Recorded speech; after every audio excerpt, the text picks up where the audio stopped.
Hello，大家好，歡迎大家嚟到中信嘅頻道啊！我哋今日咧又係嚟翻奇觀悅來呢一個樓盤啊，作為中山新一代嘅4.0住宅啊，所以呢個樓盤係備受關注嘅。咁近排咧，我都有了解到佢嘅銷量係非常好嘅，好似我哋今日咧係星期一啊，工作日過嚟都可以見到好多客戶過嚟睇樓嘅。咁啊，買呢度嘅業主咧，全部都係本地啊。家境比較好啲嘅，或者係事業上比較有成就嘅一啲大佬啊，佢哋咧就會考慮呢個屋苑啊，咁亦都會有好多嘅行家啦發表不同嘅意見嚇啊，包括有啲人話呢度係假嘅4.0住宅啊，同埋周邊嘅環境啦比較舊啲啊，周圍幾個盤咧都賣緊1.0萬一平方，咁呢度賣到2萬蚊一平啊，就話呢度價差過於大啦。咁其實呢啲講法咧都有一定嘅依據啦，都係有道理嘅。只不過而家嚟睇嘅話，佢嘅市場反應係非常好嘅。就我上一期過嚟影嘅嗰隻168平嘅大面積嘅小高層咧，而家已經係成棟接近清晒啦，得返幾套天地樓層㗎咋，所以證明大家反應都好熱烈。之所以有咁多人買咧，拋開嗰啲問題唔講下，最主要嘅係發展商足夠有誠意。咁而家咧佢嘅定價大概都係16000至2萬蚊。所以佢賣嘅係冇大家想象中咁貴嘅，加上佢嘅實用率啦又非常高。大家要知道下周圍都係10幾年前起嘅。第一係樓齡比較長，第二咧係設計比較落後，第三個就係實用率都係傳統8成幾嘅一個實用率。咁我哋基本上奇觀悅來每一個樓棟，無論2梯3或者係2梯2戶嘅樓棟全部都可以做過117%嘅一個實用率啦。所以你計翻實用面積嘅單價，大概咧係15000幾，只要計翻條數，呢度都係諗得過嘅。咁我哋今日咧就重新參觀下呢個樓盤啦。咁第二咧都係會帶大家去睇下佢新開嘅一個樣板間因為我哋上一期咧搶先睇嗰陣時係未有148平方呢一個面積推出嘅。咁呢一個面積咧而家都賣得非常好，新嘅樣板間咧都好靚。一陣咧我哋就上去睇下。OK， 而家咧嚟到售樓部，同大家介紹下而家最售嘅產品啦，以及成個小區嘅規劃啊。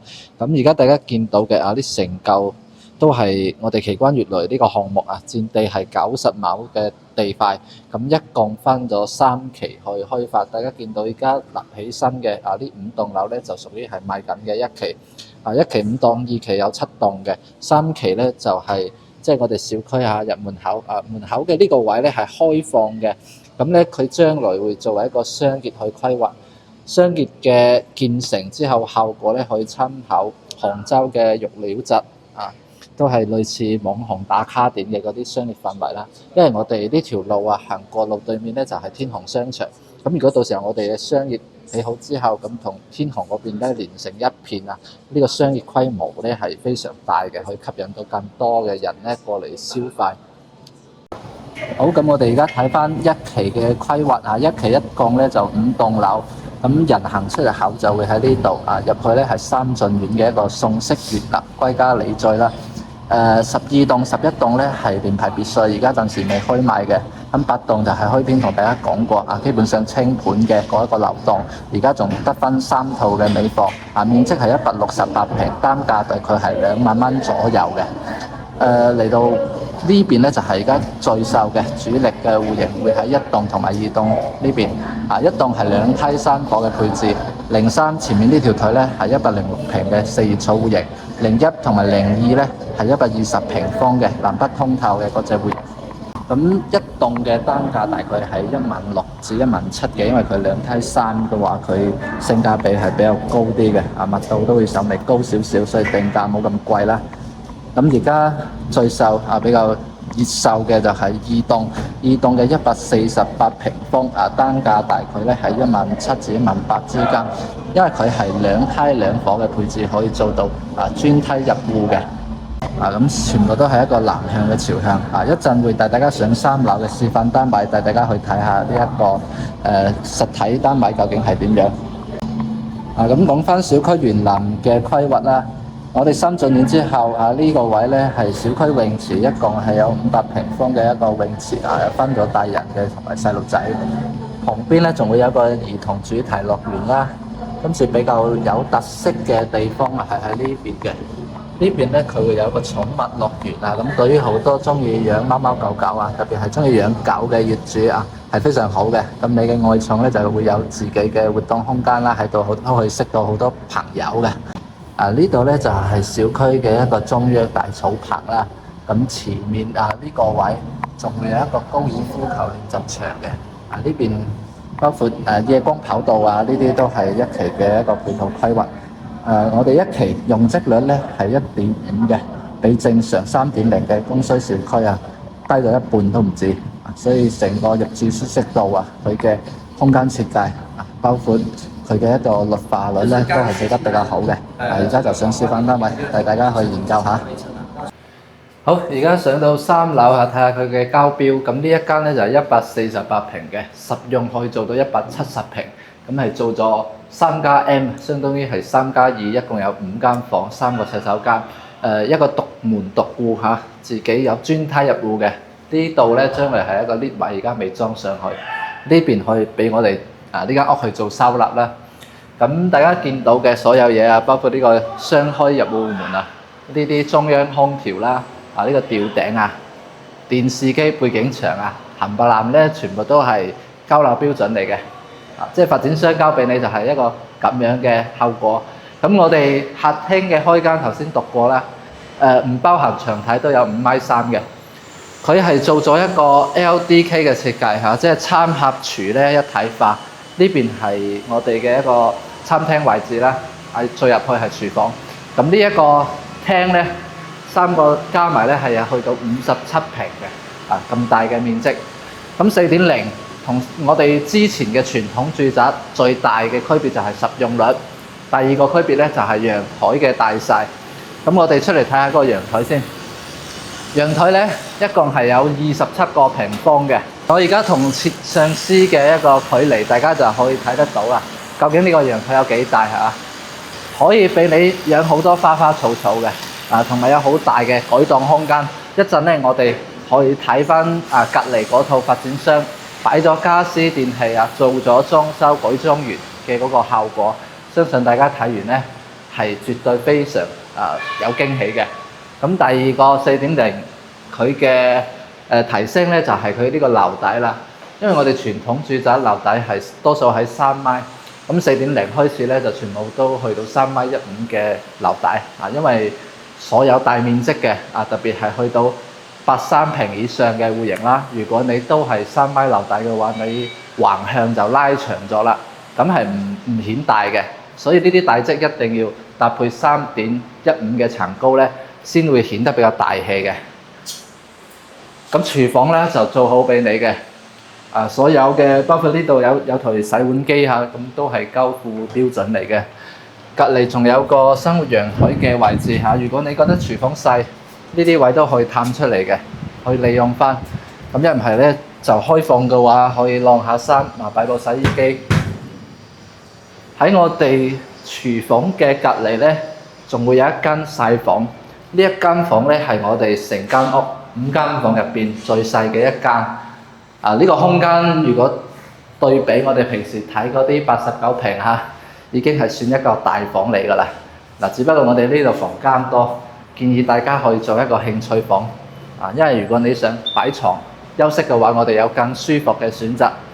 佢嘅房間咧係兩邊排布嘅，即係喺電視機背景牆呢後邊咧係藏咗一間套房，非常適合我哋嘅長輩居住，因為咁樣咧就主次分開，可以互不干擾嘅。有個玄關位啦，咁呢間房係套房，帶有自己嘅一個廁所，同時佢都係南向嘅朝向，咁望出去咧可以睇到我哋嘅中央遠景啦，非常舒服。咁而家再去睇下佢正區嗰邊嘅一個房間排布。頭先我哋就已經睇咗2間房啦，即係意味着咧呢度仲會有3間房，2個洗手間。咁呢一間房咧係連接陽台嘅，可以作為一個開放式嘅房間或者興趣房。呢個係公共洗手間，擺到最出邊都係比較合理嘅，而且佢係真正乾濕分離嚟到呢度咧就會有第二個北向嘅房間。呢間房空間都係比較好嘅，可以俾細蚊仔去使用。嚟到呢度咧就係主人房。咁主人房咧一共係有33平方咁大嘅一個套房啦。咁最大賣點就係佢兩邊採光嘅全部都係大玻璃窗就快落地噶啦。所以如果天氣再好啲，你入到嚟真係非常光猛嘅呢間屋。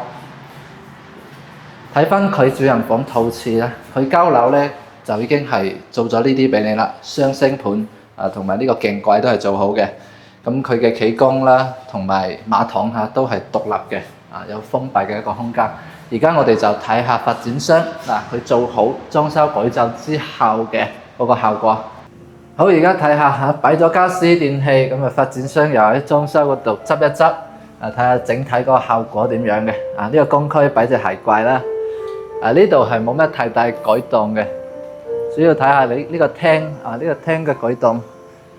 咁佢嘅電視機牆咧就都係交標呢個係冇改過。其實發展商交俾你嘅，譬如話呢啲瓷磚啦呢個背景牆佢嘅顏色係非常容易搭配嘅。好似我哋客廳嘅位咧，你就鋪一張米色嘅一個地氈，搭配你嗰個米色嘅 sofa， 咁樣顯起身就非常溫馨啦。咁如果太單調嘅，好似發展商咁樣加一啲油畫啦，或者係綠色嘅 sofa， 咁樣搭配起身就唔會太單調嘅。嗱，睇翻呢邊佢客廳行出嚟咧，佢係做咗咁樣嘅推拉門嘅，一共4幅嘅推拉門。跟住你唔要嘅話，因為有4幅嘛，你可以全部推晒入去。咁樣咧，你個客廳同你嘅陽台就唔會有嗰啲割裂感啦。即係佢就完全融為一體啦。呢個風窗咧，佢有3種形態嘅。佢唔係成塊玻璃佢呢度咧可以就隔一個紗網即係中間呢個區域而家就係紗網嘅，又可以成個玻璃窗封入嚟又可以咧你紗網都唔要，咁就成個開放啦，咁啲自然風就可以全部吹入嚟即係同外界就會更加親近。咁即係解決咗平時我哋封窗嘅問題啦。因為你如果真係成片玻璃封落去咧，可能呢個屋內嘅空氣流通性就唔會咁好啦。咁都係一個折中嘅選擇。不過呢種風窗嘅話，而家造價會比較貴啲。廚房同埋餐廳嘅改動主要喺呢一個位。跟住呢間房咧，佢就改開放式，改咗一個吧台。有啲咖啡機，即係喺度可以整2杯咖啡，同啲朋友喺度談下。嚟到夜晚嘅話咧，就可能想坐得舒服啲呢個位就有2部 sofa。哇！跟住好似呢啲設計好舒服。呢邊咧係成排嘅酒櫃啦，同埋包括上面可以收藏好多敬酒。嗱，咁就睇下廚房呢邊咧，係做咗成排嘅呢啲電器櫃，即係冰箱烤箱呢啲全部可以收納埋旁邊，嗰邊可以做翻西廚嘅，呢邊就中廚。出邊嘅生活陽台，佢可以擺到洗衣機、晾衫嘅話，好似而家大家睇到啲陽光有幾光猛呢啲衫晾喺度咧，可以俾啲陽光曬下，係幾好嘅。房間咧就兩邊都有，咁我哋先睇呢度啦。呢度係獨立出嚟嘅一間房套房，佢嘅外牆咧即係牆面啦，佢就係做咗呢啲好似地氈咁樣嘅質感嘅牆紙。咁佢呢度咧，佢就唔係做長輩房嚟噶啦，佢係設計成兒童房嘅，因為擺到好多細路仔嘅物件呢啲公仔書本嗱，空間就冇得講呢間做兒童房真係綽綽有餘啦。咁就而家啲細蚊仔咧，好注重講自己要有一個私隱度嘅。嗱，咁住喺呢度私隱度係肯定冇問題啦。再嚟咧就係我哋呢邊咧有3間房3間房2個洗手間嘅。咁呢間房咧嗱，佢係做咗一個書房嘅，幾大？你睇下呢個書房。呢邊咧可以睇書寫字啦，呢邊咧擺翻部電腦啊，整個機房打機用嘅。不過如果年紀大，可能就唔中意打機；年紀大就中意飲茶係嘛。咁我哋出邊咧又設計咗一個茶室，用咗一個日式嘅榻榻米去做出嚟嘅。因為我哋呢度係陽台去改造嘅，咁啊有埋風窗啦，同埋拐角嘅視野，望到我哋嘅三駿院嗰個園林。真係非常愜意嘅，即係有埋呢個景觀喺度飲茶，好似行入去嗰啲景區咁樣。而且有個開放式嘅話房間咧，咁就呢間房嚇，包括呢個走廊位，佢唔會顯得太暗，而且佢啲中間嘅過渡佢都係特登去做闊啲嘅。大家見到我而家企喺度啦嚇，因為你去到咁大嘅面積咧，你可以適當去嘥啲空間去提升你嘅居住體驗嘅。公廁就冇咩改動啦，基本上發展商俾嘅交標已經夠晒用。呢度有間客房，好，出到嚟睇下主人房。主人房佢全部都係白色嘅一個顏色搭配，呢個採光好到咧係我感覺有啲刺眼，睇到哇！到時候呢度咧如果做成園景，園林做好嘅情況下係會更加靚啲嘅。咁前面就係天虹商場啦，可以睇到個距離係好近嘅，就隔一條馬路。同呢度咧就做咗個屏風啦，後面咧可以做翻梳妝台，呢邊可以擺翻衣櫃。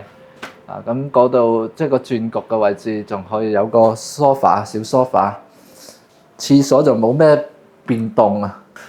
好，咁呢一套睇完，唔知大家有咩感覺嚇？開篇同大家講過啦，而家有啲人咧會講話呢度對比周邊嘅房價嚟講咧高得離譜係嘛？咁其實我哋要咁樣去計數嘅，即係你正常我哋上一代住宅嚟講100平方，佢可能實用就得80平方。咁如果100平1萬蚊一平咧就100萬。咁你除於80平方咧，就大概1平方係12500啦，係啦。咁我哋呢度咧148。但係講緊實用咧，係去到170平嘅。咁就算我哋賣得貴啲，你除於實用面積嘅話，我哋嘅實用單價差唔多係15000幾。咁相當於我哋同周邊嗰啲10幾年嘅舊樓差價就係2500一平。咁樣你計翻條數，你覺得係抵嘅？即係點解呢排呢個盤咧咁好賣？因為大家都會計數嘅，你計完數咧係諗得過嘅。所以有咁多本地嘅客戶買咗呢度，因為你想要呢個積咧，咁周邊嗰幾個樓盤10幾年前起嗰啲咧係好少有咁舒服嘅一個環境啦。大家下期有咩想睇樓盤都可以發俾我，我哋下期再見，拜拜。